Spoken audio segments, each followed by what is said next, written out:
So today fall is officially started, or like kind of started. I mean, we're in September now. So like, I think most people would agree it's fall. It's pumpkin spice latte weather. It's get your sweater, scarf out. Not here in Florida, but okay. But if you've been feeling behind or you haven't started yet and you're feeling like it's too late, it's not too late. And today what we're gonna be doing, this is some garden motivation for your Florida fall garden preparation. I did make that rhyme, you're welcome.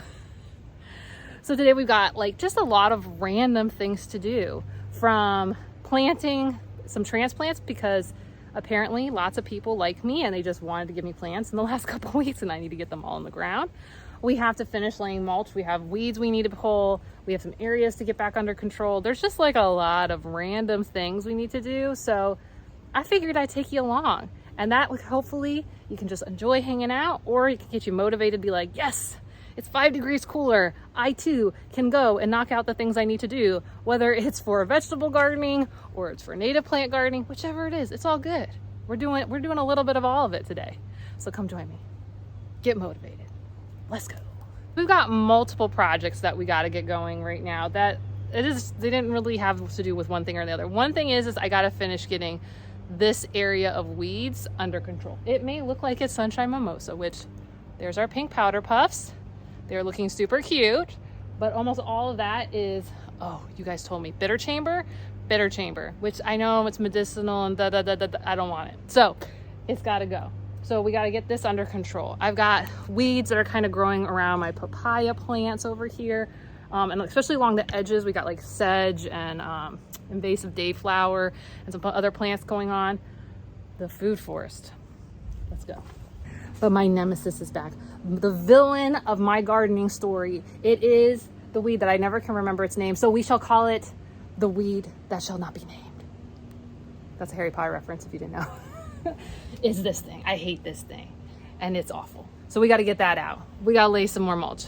Ben was really nice. He actually started to mulch a little bit right there. But I need to pull some of this, because this is one of those ones that has a massive tuber system that if you don't get it early, which I didn't, so we got to deal with that. So pulling weeds, putting mulch. I need to make sure I water my seedlings. Oh my gosh, they're looking sad. And then a bunch of people felt really kind-hearted today and yesterday and throughout the week. And they're all like, hey, you want a plant? And of course I can't turn down a plant. So I've been given a bunch of plants very quickly that I have to figure out what to do with them. From sugarcane to a fig tree that might have already died on me, peppers, an aloe plant, just a bunch of stuff. Oh my gosh. So where are those going? No idea. And then in some of my native gardens, oh, the grass versus my porterweed. We need to figure this out, because guess what? All this grass is going to go today. So we just have like a lot of random things to do, and we'll see how far we can get into it. But we're motivated, right? We're motivated. So let's get going. The first things that we're trying to do right now is this border right here along the driveway. Some of the mulch went through, the landscapers just kind of blowing around, or us, not sure which. We've got some edges that are opening up and some weeds that established. So Ben has already started going on this section, trying to refill it in. And I'm going to help him with that, because that's usually when you have weeds, one of the first places that they try to get in is edges. So before all this mulch will break down, they will find their little footholds in these sections. A seed will blow off a driveway, a dog will walk by, and this is where got the most vulnerability. And if you've got landscape guys, they tend to like to edge this even when it's just mulch. So instead of just sweeping it back, which we could do, you know, they like to take that edger in, which really exposes soil and pushes seeds down, which is why I think we got that bitter chamber over on the other end, because it all started right on the edge. Sedge started on the edge. Dayflower all started right in this edge section, and I wasn't really good about staying on my weeds like I talked about. I didn't have my little process in place, so they got a really good foothold, and then they took off from there. And then as the mulch broke down more and more, they were like, oh yeah, yummy food. So edges is one of the areas I'm trying to first kind of tackle, especially because we got all this great stuff going on, and I don't want to have to be fighting weeds in here, especially because I'm gonna have so much wildlife.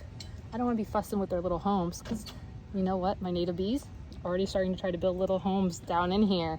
If I'm stepping on them, that won't be good. So, edges.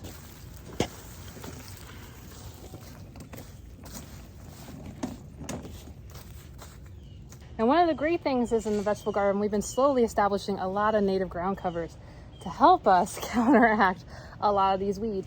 So in the one area, we've got our Dune sunflower, which is looking great, but I still get weeds in here. It's just, they're onesies and twosies. So it's not as big of a deal just to come in, pick one, and then wander over to my handy dandy weed bucket, as you can see, which was full, what was it, like a week or two ago? And now totally halfway down. I mean, that's a big change. So this area is doing a pretty good job. So we're not going to lay mulch on top of the Dune sunflower. I mean, by accident we will, but most of this section around the papayas, I've already pulled what few weeds there were, and we're leaving the rest. The pumpkin. Oh my gosh, look at our pumpkin, crazy. But this is that chamber bitter right here, all over the place. So we're kind of just knocking it down, literally knocking it down, and we're just going to bury it for right now. Some of it will come back up and through. There will be a seed bank, but we'll know over the next couple of years, we're just going to apply mulch, apply mulch, apply mulch, and our sunshine mimosa will eventually help fill in this area and make it a little bit harder for these to pop up and back. But right now we need to get under control. Now, one of the ones I'm worried about is this dayflower. This dayflower will root anywhere and it will come up through mulch. I know, because I battled it in my sweet potato patch. I battled it again with the wildflowers. I battle it over and over again. So I will try to pull some of this up a little bit. It will die back by being buried under mulch, but I'm gonna have to stay on top of this whole section for the next 6 months to a year to make sure that I kind of get it under control.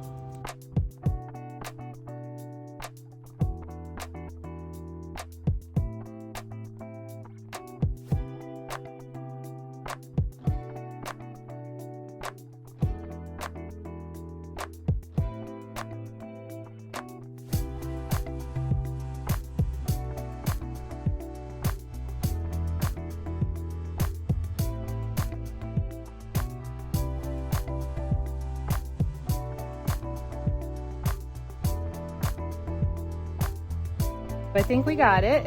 I think we've gotten this section pretty good. So you remember this is all bitter chamber bitter.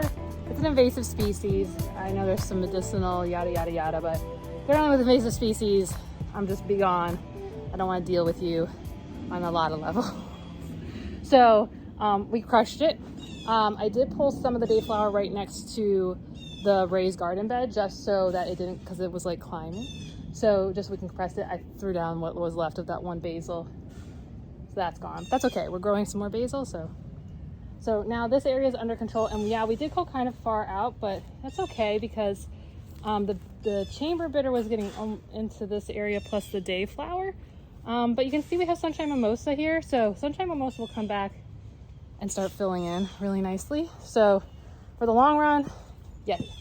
And you'll notice I went past this actual end of the sidewalk, but that's just because I really, really want to make sure that I kill this plant. Now, the problem is there were seeds over the sidewalk. So I know this will be an area I'm going to have to battle in the future, but at least if I got it under control for right now, if I stay on top of it and pull and pull and pull, it'll get better over time. So now what Ben's doing is he is working on our last bit of grass and getting rid of that. What I'm gonna do is start pulling grass out of light exercise. Light exercise. Oh, Ben's referring to like back during the beginning of the pandemic. They were like, here are ways you can get light exercise. Garden. And we're like, what are you talking about? Light garden my butt. Oh man, I joke. Because someone I used to work with did CrossFit all the time. And I'm like, who needs CrossFit? Just epic amounts of mulch. So Ben is going to be avoiding a CrossFit membership and be doing mulch in the last bit of grass for our front yard.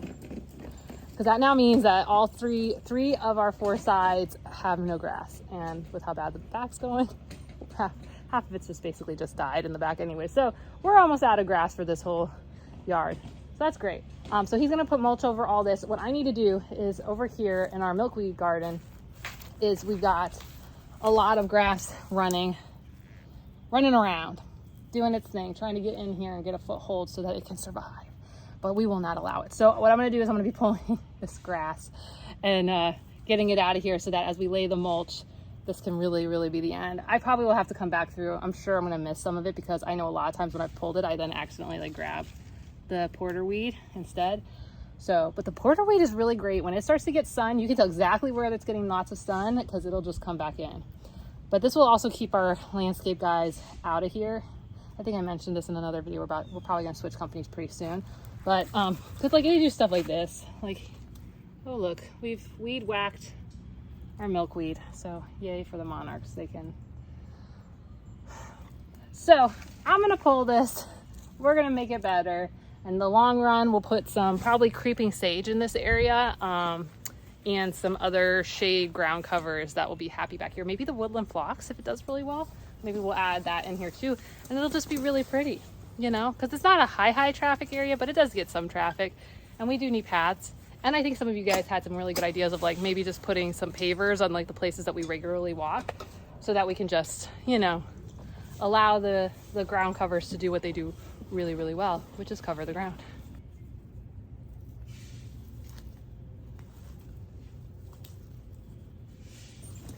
And some of this is actually because the porterweed has expanded so much. The porterweed originally ended like back here, and now it's all the way out to here. So we know it'll come back into the area because it's spread into the grass, which means there's a lot of grass to pull in certain sections.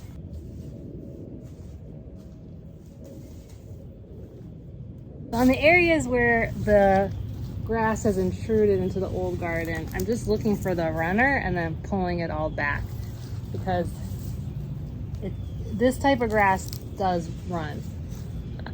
Not literally, but it will kind of try to creep its way and weave its way through the porterweed. And then the porterweed's like just right back at you. So what I'm doing is I'm actually lifting the porterweed and then I'm like, oh look, here's a runner. And they're long, see, you can see, they're running all over the place. But I'm not worrying about pulling up the entire root system because all this is just gonna get crushed. So I'm just lifting, trying to find like a piece of grass and then follow it wherever it takes. And this last week, I just noticed like a lot of grass popping up and through the porterweed because the porterweed's gotten a little thin because we've got all this shade cover happening. And it likes full sun. So it can handle some of the semi-shade, but wherever it's getting a lot of shade, you can see, it's literally getting shade, but you can see there's like less plants happening right now. So what's happening is the grass is going like, ooh, let me try to get through, and it's running up in there. So it's getting way back, but if I can find kind of a piece, I can pull it all the way back to the beginning. And there's a couple other things getting in here, like bitter melon. I know some permaculturists are gonna be like, it's edible. Do you eat this regularly? Nobody eats this regularly. And also like the seed is poisonous and gonna kill you or something. Ain't nobody got time for that. This is annoying. It's an invasive species. You can recognize it by these leaves. It gets into neighborhoods all the time.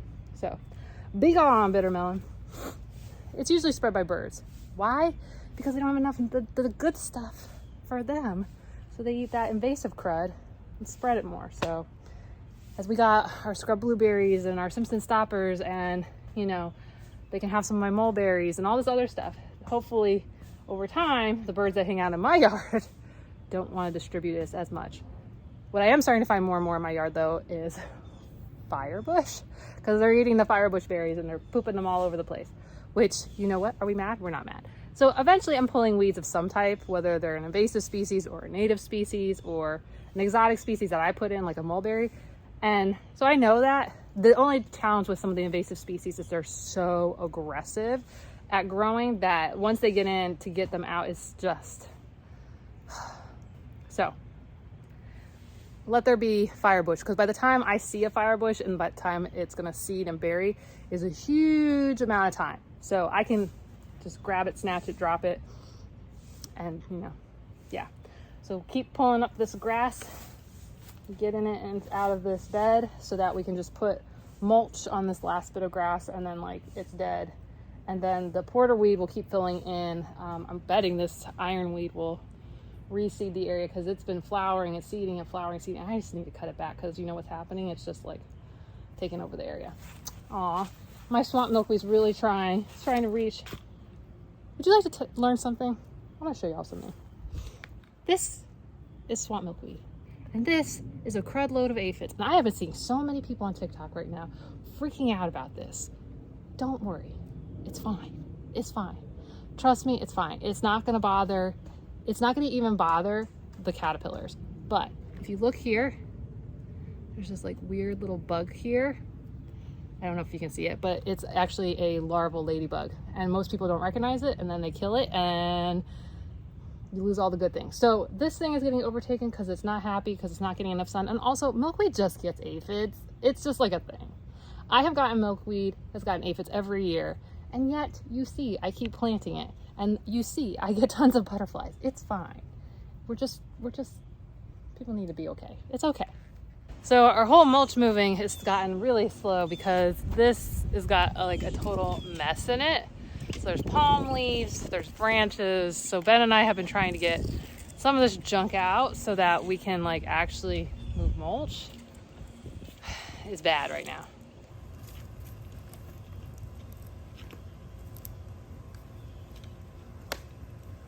How big is that? Big. You want some help? Oh my. Okay. Put that in.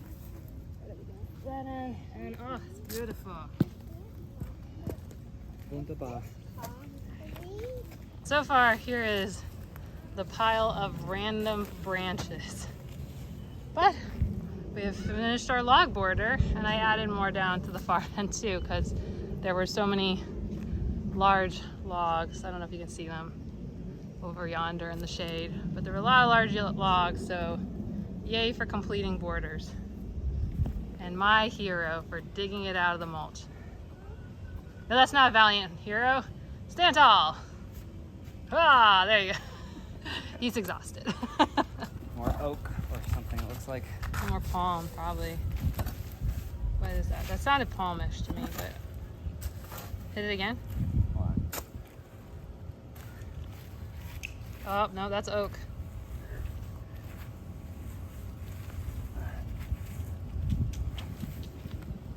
Jeez. See, like, that's a good stick. You gotta use a good stick. We'll find a place for that good stick. How do you capture cuteness?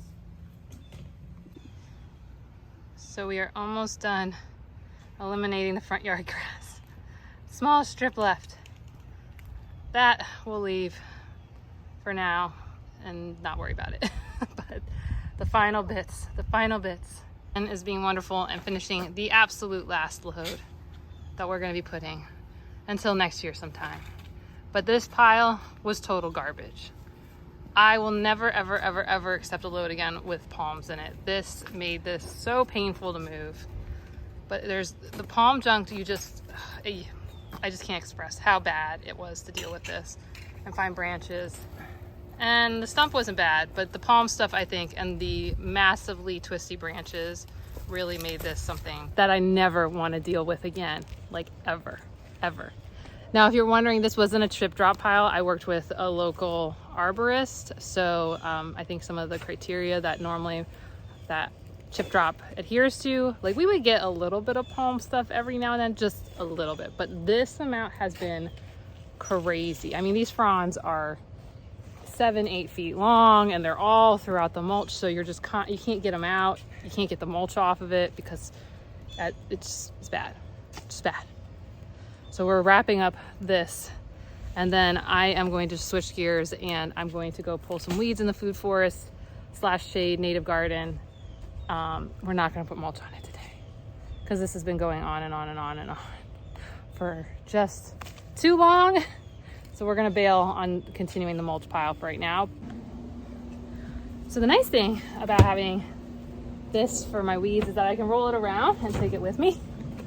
So, oh, it's hot, it's steamy, and it smells like broccoli.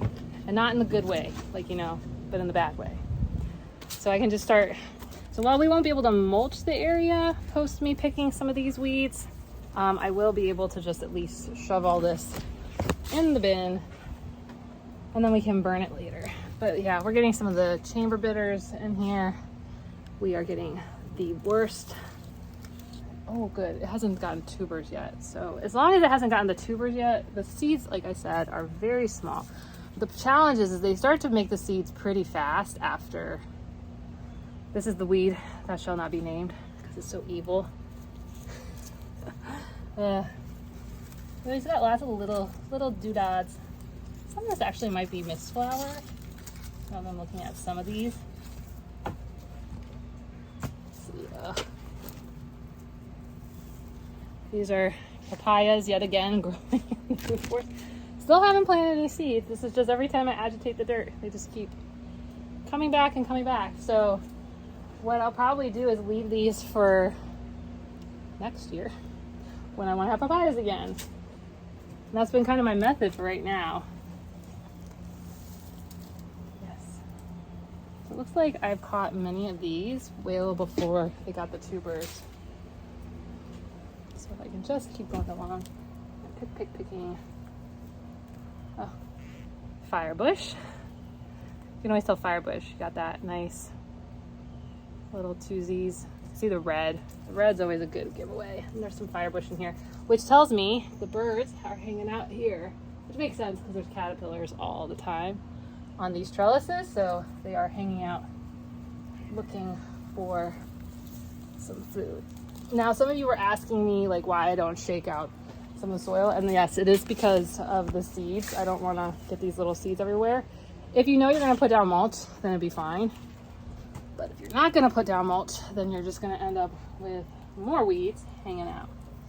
These look like, I think, Indian nettle. More firebush. I need to get something to fill in this area. This is the shiny coffee, which is doing a really good job of the area it's in, but this space, forward space, is just not getting enough coverage from any plant, so it's just leaving a lot of open dirt for them to, for little things to just get in all over the place here. So we'll just go through, pick. You know, I don't know that we're gonna need to add mulch so bad in this area. I think if I can just get something that really covers the area and then we just mulch maybe one more time, this will be a lot better. It's just lack of process on my part. And what's this? Oh yeah, I'm getting these way before they're setting their little tubers. I must have let them go. So a long time ago, when I was first setting up this area, there was some shrubs and grass and not a whole lot else.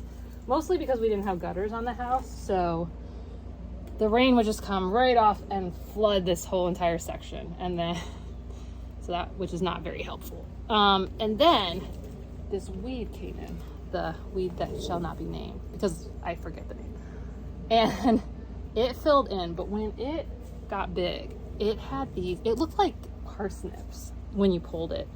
But like, not just like one root, but like triple roots. So when you would try to pull it up, it would break. And then you just couldn't get it all out. And it was so frustrating to deal with. So every time I see it, like the dread, because I remember like right here spending an hour to get like 1 square foot of this space back, and it was so bad. It was legitimately so bad dealing with that plant. And that's when I first started doing like the sheet mulching that I do. This is carrot wood. This is also an invasive species. I'll tell you about it soon. But that's when I started doing the mulching the way I did, because I was like, I never want to be in this spot again. And I was able to get it under control because we were able to, you know, suppress so much of it. But there is a seed bank still in here, so now that the mulch has broken down through the years, it does come back. And the more I don't get it under control quickly, the faster it comes back. So that is a challenge constantly that I face.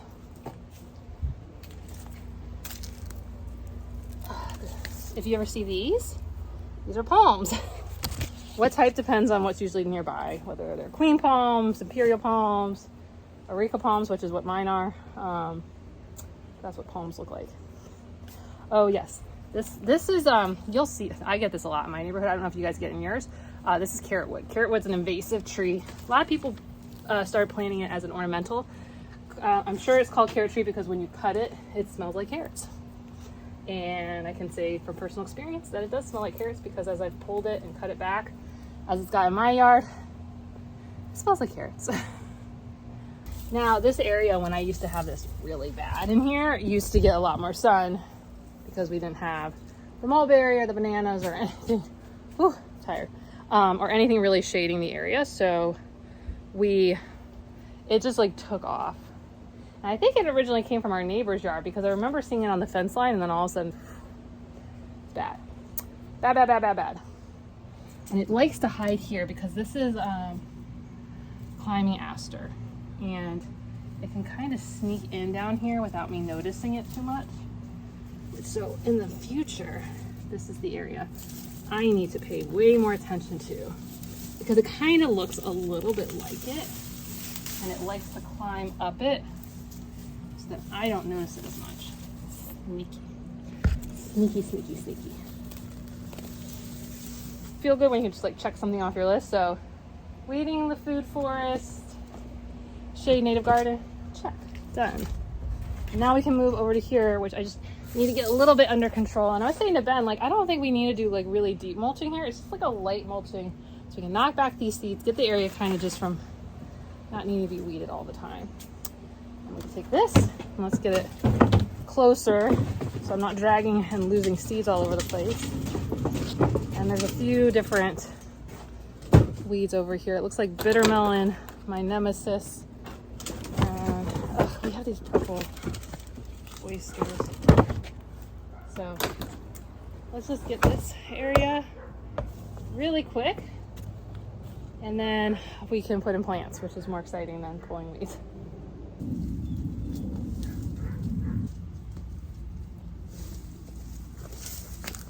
Hiding palm, oak, Brazilian pepper, one of the most invasive species of Florida. So if you see this, get it out quick. This is Virginia creeper. This is actually native. It's just a very aggressive native. So if you don't have a lot of space, this vine will take over a huge area. But if you do have space, if you're one of those people who has acres of land in Florida, this will be one to keep around for migrating birds in the fall.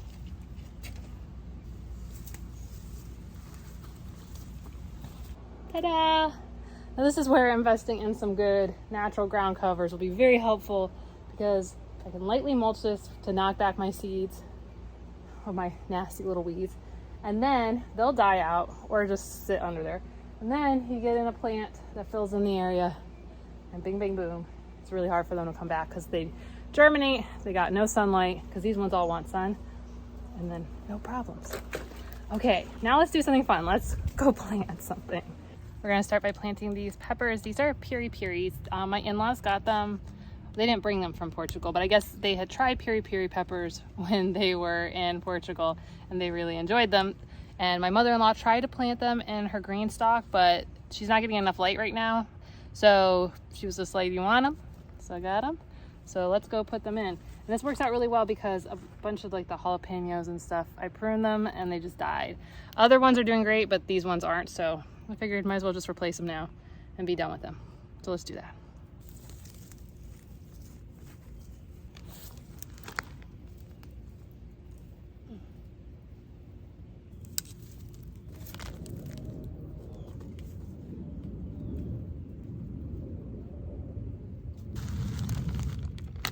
Now my concern with these is that they weren't getting enough sun, and I have been out here all day and this area has really gotten very little sun. I don't think we've cut this Poinciana back enough for what this garden needs. It's getting a lot of dappled light, but until we kind of get past this very subtropical, tropical season, that thing's gonna stay very full coverage. So I'm concerned. I'm just concerned. So we'll get them in. We'll see how it goes. It costs me nothing other than a couple minutes of my time and you hanging out with me. So nothing to worry about there. Okay, so now we're gonna go do, and we're gonna plant a fig, which may be dead because someone reached out to me and said, "Hey, do you want this?" And I was like, "Sure." And then they just like brought it in a garbage bag like immediately. Actually, they brought it and I didn't know they had brought it. So it sat in a garbage bag with no moisture in the soil. And then they reached out and they're like, "Hey, did you get the fig?" And I was like, "Oh, it's here? And they're like, yeah, it's in your, like, it was in a place that I didn't realize. So yes, so it is looking very dead, but you know what? I will dig a hole and I will put it in the hole and we'll see if it bounces back. If it doesn't bounce back, it costs me about 5 minutes of digging. So that'll be a thing. Now the challenge with this fig, besides the fact that it was in dry soil, is that when I went to go grab it out of the garbage bag, is that all the roots became exposed immediately. All the soil was so dry, nothing was holding on to anything. And the plant had already been stressed out because the whole reason the original owner wanted to get rid of it is because it was in a pot and it wasn't in a place that was getting enough sun. So we'll dig a hole. We'll see what we can do. And maybe we can save it. Whoa, really girl. Hi. I should have gotten, I need my,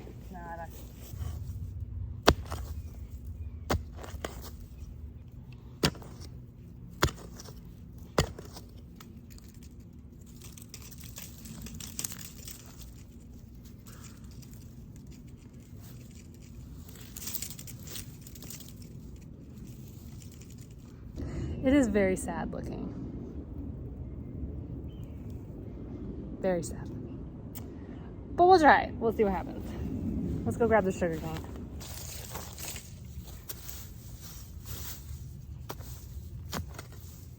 There we go.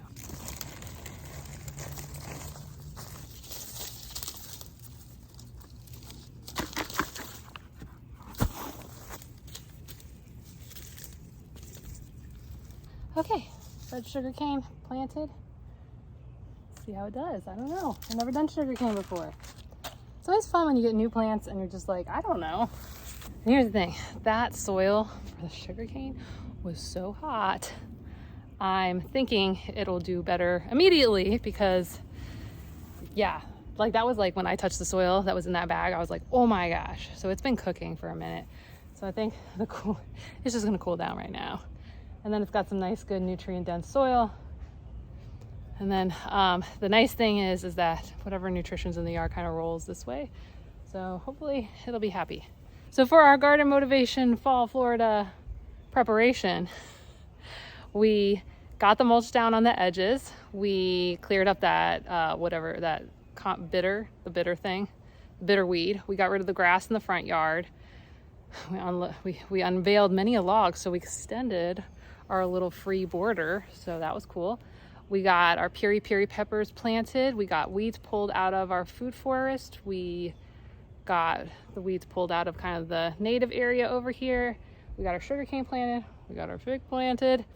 I think we got all the things done we wanted to accomplish. So hooray, good job you, good job me. Pat, pat, pat. So what's up next is we're gonna go over August harvest numbers. Yay. And then of course we're gonna be continuing on with lots more projects. So to make sure you don't miss it, go ahead and like, subscribe, and ring that bell for notifications. New videos each week and sometimes bonus ones. Okay, I'll see you soon. Bye.